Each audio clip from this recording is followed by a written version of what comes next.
Bonjour et bienvenue dans Future Leaders que vous retrouvez sur Madines.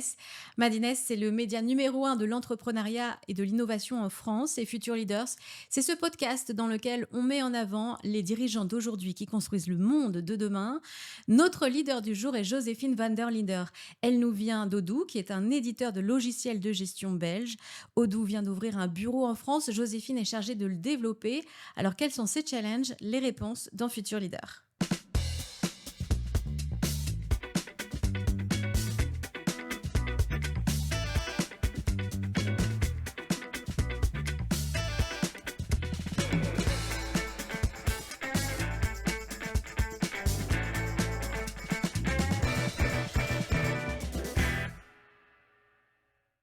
Joséphine, bonjour. Bonjour Aude. Tu es directrice générale France de Odoo et c'est ta première Oui. entreprise puisque tu es arrivée là-bas il y a 7 ans et tu as évolué au sein de l'entreprise. Est-ce que tu peux nous raconter un peu les différentes étapes que tu as connues? C'est ça. Donc, j'ai commencé en effet chez Odoo il y a un peu plus de 7 ans, début 2019. C'était en effet mon premier emploi. J'ai commencé en tant que commerciale dans la société, donc en vente directe, pendant 2 ans. Et puis par la suite, j'ai pu prendre une fonction de team leader, donc où je gérais une équipe de commerciaux, pardon, allant entre 5 et 10 personnes en fonction de l'époque. Et ça, j'ai fait ça pendant 3 ans. Et puis, il y a 2 ans maintenant, j'ai aussi eu l'opportunité de lancer une nouvelle business unit au sein d'un département commercial toujours, avec des nouveaux process à mettre en place, une nouvelle manière de travailler. Donc ça, on a pu mettre pas mal de choses en place et j'ai quitté cette business unit il y a 6 mois maintenant pour me lancer à 100% sur le challenge de lancement et d'ouverture du bureau et de prendre la direction du bureau de Odoo France. Et donc, tu as fait tes Voilà. preuves en fait au sein de l'entreprise. Alors, Odoo, on va en parler après, mais c'est un éditeur de logiciels Ouais. belge. Qu'est-ce qui t'a attiré dans l'entreprise au début? Alors, ici, il y a plusieurs aspects. Premièrement, évidemment, le milieu de la tech, de digitalisation, donc savoir qu'on travaille pour une société qui aide vraiment des entreprises au quotidien à être plus efficaces, mais aussi tout l'aspect, culture d'entreprise qui est hyper important chez Odoo. Il y a vraiment un vrai ADN, de la société quand on y travaille, à savoir, être très rapidement autonome. On nous fait confiance, dès le départ quand on commence chez Odoo. On a 100% des responsabilités du métier, au final, avec un certain soutien évidemment de nos team leaders, managers, coachs et autres, mais on peut directement prendre les responsabilités du métier. Euh, et également avoir une certaine communication très ouverte. Tout le monde est assez disponible, on peut aller parler au top management sans souci.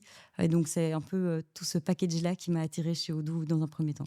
Pour revenir sur Odoo, c'est un peu plus de 20 ans maintenant. Est-ce que tu peux nous dire comment ça a été créé? Oui, en effet, ça a été créé par, Fabien Pincars, donc notre fondateur et CEO actuel, qui a créé ça, il y a en effet plus de 20 ans sur la fin de ses études. Il était ingénieur, informaticien. Dans un premier temps, ça a été créé pour, répondre à un besoin de son papa qui avait une salle de vente. Et il a développé tout un logiciel qui permettait de gérer cette salle de vente. Il l'a répliqué, je pense, pour, plusieurs salles de vente en Belgique. C'est de là qu'est née en fait, cette envie de générer pardon, un logiciel de gestion et de là est né OpenERP, TinyERP pardon, à l'époque. Et puis c'est devenu OpenERP et Odoo. Et donc lors des 20 dernières années, il y a eu pas mal de hauts et bas dans la société. Des moments où on était L'entreprise a au... grossi quand même. Oui, c'est ça. Mais il y a un moment, c'était vraiment au bord de la faillite. Et puis aujourd'hui, en effet, ça a bien évolué. On a une énorme de croissance depuis plus d'une dizaine d'années maintenant. Et on est aujourd'hui, je pense, pour arriver à Odoo global, on est 7500, un peu plus de 7500 employés dans le monde. La France est le 21e bureau qui ouvre ici et on est présent dans plus de 180 pays. Mais Odoo, évidemment, il y a la société en tant que telle, donc qui sont un peu les chiffres que je viens de donner, mais il y a tout un écosystème aussi. Donc on a entre 14 et 15 000, j'ai plus le chiffre exact, de partenaires, donc qui sont des ESN en fait, qui travaillent sur Odoo au quotidien, qui fournissent des services sur Odoo et qui, en temps plein équivalent, représentent plus de 200 000 personnes en plus des 7 500 employés qui travaillent sur Odoo quotidiennement. Et là, je prends uniquement des partenaires officiels. Il y a toute une communauté aussi de développeurs qui développent sur la version open source des applications et autres. Et donc, en fait, on est vraiment des centaines de milliers à graviter autour de l'écosystème Odoo. Et donc, il y a vraiment une énorme communauté ici qui s'est installée autour de ce produit. Et aujourd'hui, tu es en charge d'une Voilà. mission importante puisque c'est Ouais. développer le bureau en France, le bureau qui est installé à Lyon. Oui. Le marché français, j'imagine que c'est un marché important pour un éditeur de logiciels qui est localisé en Belgique, mais à la fois c'est très proche. Alors pourquoi ne pas avoir lancé ce bureau avant pour Odoo et pourquoi maintenant? Oui, alors en effet, hein, le marché français, c'est un des plus gros marchés pour Odoo, tant en termes de revenus qu'en termes de nombre d'utilisateurs et de clients. Et en fait, historiquement, c'est vrai que Odoo, centralisait très fort la gestion. On est présent dans 180 pays, donc Odoo centralisait très fort la gestion des différents marchés depuis certains bureaux clés. Il y avait l'Inde, Hong Kong, les États-Unis, et la Belgique. Et puis depuis une dizaine d'années, il y a un peu un shift qui s'est opéré aussi dans la stratégie chez Odoo, en se rendant compte qu'en ouvrant des bureaux, locaux au final, plus oui, nationaux même, on avait l'opportunité de soutenir une croissance un peu plus importante. La France, ici, était déjà quand même un marché assez clé pour Odoo, de par la proximité géographique et de par la proximité linguistique. Ça permettait quand même de le gérer assez facilement depuis la Belgique. Mais ici, de par la croissance aussi du marché et l'envie d'aller soutenir une croissance encore plus importante, on se rendait compte que ne pas avoir un bureau sur place pouvait devenir un facteur limitant, notamment dans l'approche de certains types de sociétés, comme l'approche du marché ETI, etc. Donc voilà. En plus de ça, il y a aussi ce qui a accéléré plutôt la mise en place du bureau, qui n'a pas été un facteur de prise de décision, mais plutôt d'accélération de mise en place, c'est tout ce qui est lié à la facturation électronique. Et donc, l'échéance ici de septembre Oui, qui va 2026, arriver, voilà, on on va en y est. parler, mais d'abord, Oui, peut-être une question, pourquoi parce que le bureau est basé à Lyon oui. et c'est vrai qu'on s'imagine à chaque fois quand une entreprise, vient en France, c'est Paris. Pourquoi ce choix de Lyon pour, Oui, Odoo? c'est vrai en général, on fait pas toujours comme tout le monde quand on prend ce genre de décision. Ici, quand on prend une décision chez Odoo aussi, on pense toujours un peu long terme, et donc une des questions, qui revient quand on ouvre un bureau, c'est où est-ce qu'on va pouvoir soutenir la croissance du bureau, sur à nouveau le long terme, tant en termes de, attractivité de talent que de surface disponible pour, notamment accueillir l'entièreté des collaborateurs. Savoir que chez nous, il y a pas de télétravail, donc Mmh. ça, c'est encore quelque chose, un peu différent de la norme.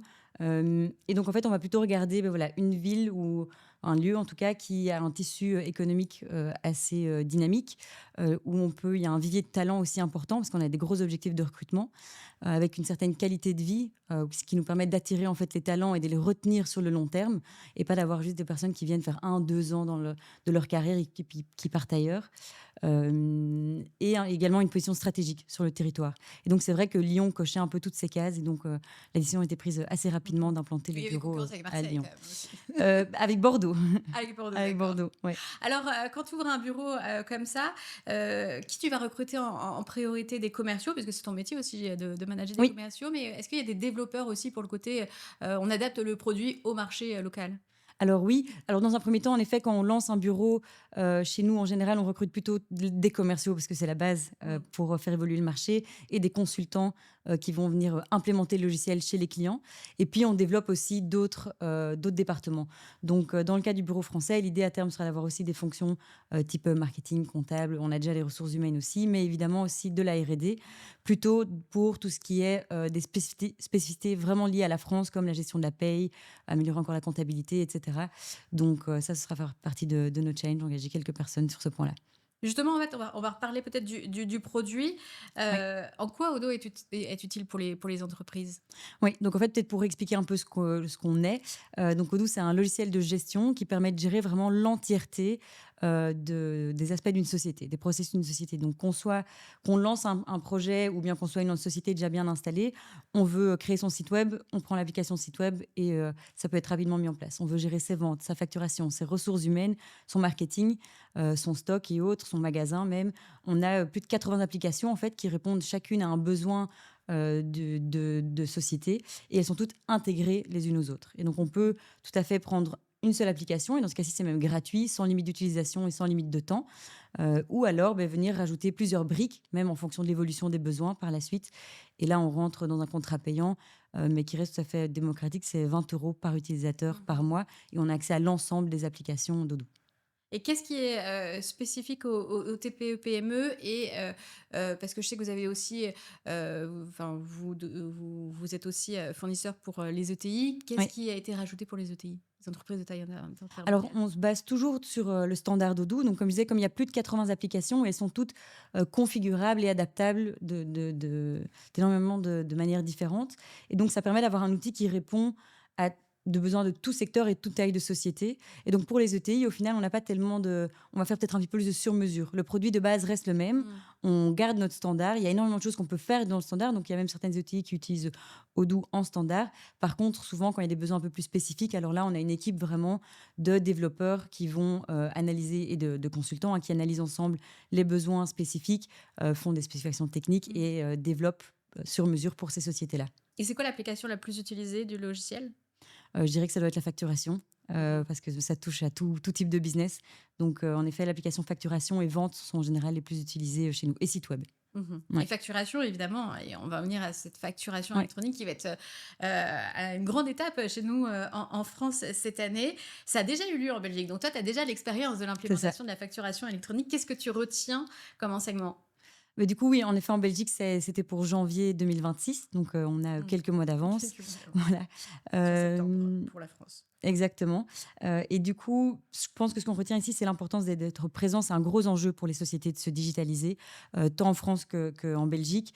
C'est aussi, enfin, on voit qu'il y a énormément de TPE, même de micro-entrepreneurs, et de PME qui sont très peu digitalisés, à l'heure actuelle et pour qui, beh, ce passage un peu forcé, au final, Mmh. à la digitalisation peut, faire peur, et représente un réel challenge au quotidien. Peur de contrôle et autres et donc ce qu'on retient comme apprentissage aussi, c'est vraiment l'importance d'avoir un accompagnement proche des sociétés, raison pour laquelle tant en Belgique qu'en France, on fait par exemple des formations gratuites, Mmh. pour former sur l'outil d'une manière, générale, mais également sur la facturation électronique. Donc par exemple pour la France, on a plus de 100 événements prévus, sur cette fin d'année, donc de juin à décembre, qui portent sur la facturation électronique et d'autres modules aussi potentiels d'Odoo, permettant au plus grand nombre de pouvoir, avoir accès à cette digitalisation et de dédiaboliser un peu ce passage, au digital. Et donc d'où l'importance en fait d'être présent sur place, avec tes équipes pour être au plus proche de la réalité des sociétés. Mais qu'est-ce qui Voilà. fait peur vraiment dans cette, de facturation électronique? Parce qu'après tout aussi ceux qui sont pas, digitalisés, ils vont peut-être pas forcément, venir vers vous d'eux-mêmes en fait. Il faut peut-être aller aussi aller, les chercher. Enfin, c'est pas ceux qui vont se manifester. C'est ça qui est un peu le piège, non? C'est ça. Bah, après ici donc, en effet pour, rendre ça le plus abordable, plus accessible à tous, on fait, bah, évidemment pas mal de campagnes marketing. Le but c'est de rendre la facturation électronique gratuite. Donc nous, notre plateforme, est 100 gratuite sur la facturation, donc sans limite à nouveau de temps, Mmh. et sans limite de fonctionnalité. Donc ça, c'est hyper important pour nous de rendre ça le plus accessible possible à tous, au plus grand nombre. Et je pense que ce qui peut faire peur, ça va être, bah, justement parfois cette perte de contrôle, de se dire que, heu, enfin, oui, de manière générale, la digitalisation, peut se dire qu'on a moins la main sur le business aussi et sur ce qu'on en fait, et le changement des habitudes, on a vu par exemple en Belgique, beh, voilà, il y a des sociétés, qui existent depuis 35 ans, qui fonctionnent encore, sur papier et cetera et qui ont pas encore, passé le cap de la digitalisation et là, ils se sentent un petit peu forcés, de se passer ce cap-là, mais une fois qu'on a le bon accompagnement et le bon outil, ils se rendent compte qu'en fait, l'objectif est d'être plus efficace au quotidien avec un outil qui est simple d'utilisation, qui est vraiment la marque de fabrique d'Odoo. Ils se rendent très vite compte qu'en fait, il y a énormément de valeur ajoutée à passer le Mmh. cap du digital.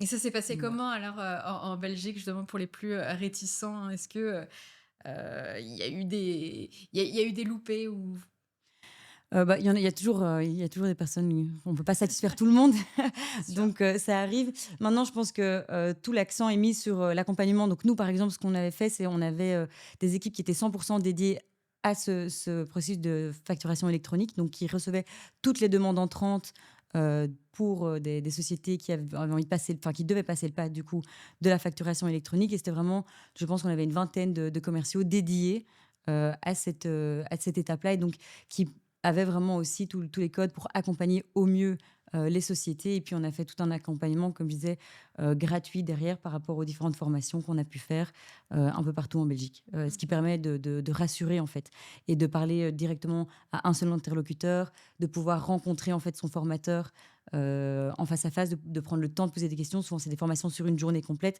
et on peut s'inscrire autant de fois qu'on veut à une formation.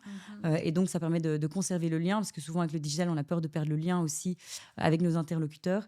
De ne pas avoir Euh, la même personne au bout du fil. C'est un peu Exactement. ça, quoi. Mhm. Donc, ça permet de personnifier un peu ce passage. Et donc, c'est ce qu'on a mis en place en Belgique et qu'on est en train de répliquer sur la France. En tout cas, ça fait un été rempli parce que, évidemment, l'échéance, c'est Oui, septembre pour la France. Alors, en septembre, vous avez un autre événement aussi chez Odoo. Alors là, c'est Odoo Global, mais un peu comme oui, Apple. Vous faites votre keynote, c'est ça. présentation, conférence sur le nouveau logiciel. Qu'est-ce qui change généralement d'année en année?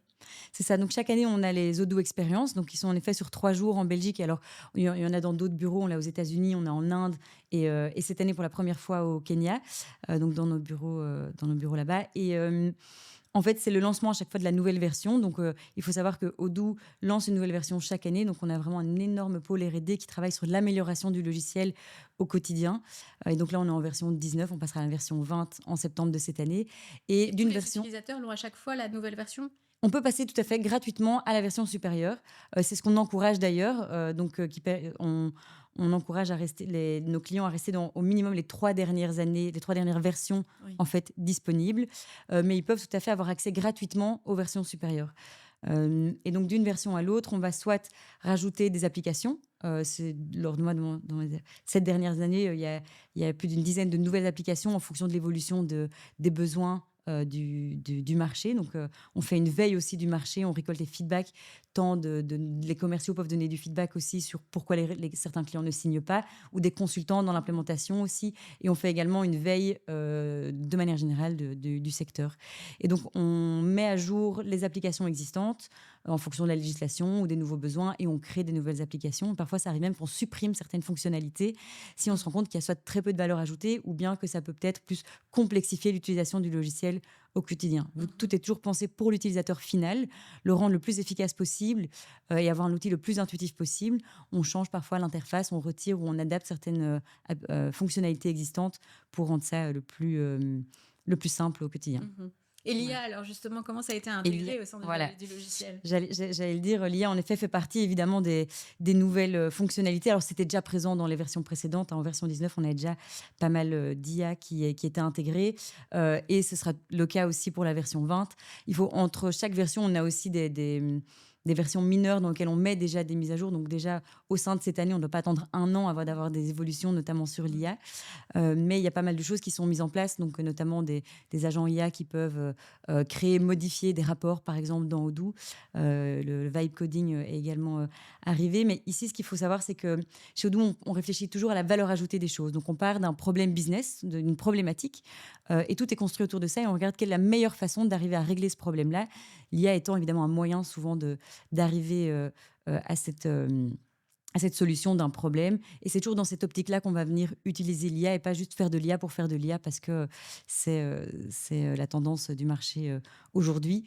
Donc voilà, on part toujours d'un problème, on regarde quel est le meilleur moyen et puis on adapte potentiellement avec de l'IA et c'est ce qui sort lors de tant des versions mineures que de la version majeure qui arrive là Oh, mais en l'IA vient septembre. de toute manière un peu simplifiée. Si on vient mettre un Oui, c'est agent ça, IA, tout à un fait. LLM avec qui on échange, j'imagine que ça simplifie aussi l'expérience utilisateur. C'est ça. Mm. Mais ça reste un moyen d'arriver à Ouais. une solution qui, en fait, la solution finale, enfin, l'objectif final de Doux, c'est vraiment de simplifier le travail de l'utilisateur, d'essayer de délaisser un maximum les tâches administratives et répétitives pour se concentrer sur des tâches à haute valeur ajoutée. Et donc, en effet, l'IA est tout à fait un moyen d'arriver à ce résultat-là. Et transforme d'ailleurs des métiers ici au quotidien. On l'a vu chez Odoo, par exemple, le métier de comptable de base. Historiquement, c'est très fort de l'encodage de données, de factures, etc. Grâce à l'IA, quasiment 95% de l'encodage peut être fait automatiquement. Et il n'y a plus qu'un travail de validation de la part du comptable, permettant notamment à ces professionnels-là de se concentrer sur des tâches à plus haute valeur ajoutée, du conseil, d'entreprise, développer leurs clients, etc. Donc, c'est toujours dans cette optique-là qu'on va développer des fonctionnalités.